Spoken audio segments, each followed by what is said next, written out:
morning, students. We are back again with a new chapter, Be a Sport, which is adapted from a story by Premchand.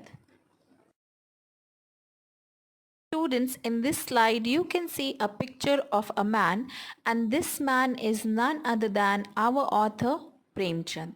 So, now let us know more about Premchand. Dhanpat Rai Srivastava, better known by his pen name Munshi Premchand, was an Indian writer famous for his modern Hindustani literature. He is one of the most celebrated writers of the Indian subcontinent and is regarded as one of the foremost Hindi writers of the early 20th century. Okay, let us move forward. The speaker of this story considered Gilli Danda as the king of all sports. Whenever he used to see some boys playing Gilli Danda, he always desired to join them. Now, to play Gilli Danda, you don't require a lawn, a court, a net, or any other expensive equipment. You just need to climb a tree, cut a branch, make a gilli, and have at least two players to start a game. Speaker used to play gilli danda with a boy named Gaya. Gaya was tall and thin and had monkey-like fingers. He also had a unique quality, that is, he could pounce on any shape of gilli like a lizard and grab it.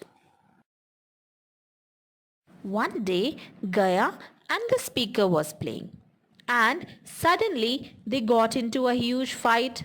Now, why they got into a huge fight? Because our speaker hated fielding. He considered it to be the most annoying part of the game. And while playing with Gaya, at times he had to field for him. So, to escape fielding, he tried to run back to his home, but Gaya caught hold of him, and this is how they got into a huge fight. The speaker tried to free himself from Gaya, but Gaya hit him with his danda, due to which the speaker started screaming. Gaya could not bear his screaming and got scared. So he took to his heels, and then the speaker also ran back to his home laughing and smiling. Soon after that incident, the speaker's father got transferred to another town. So the speaker, along with his family, got settled in a new place. He forgot about his old playmates.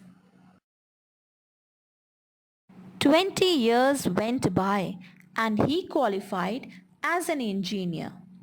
Once, while touring the district, he arrived in the same small town where he had lived as a child.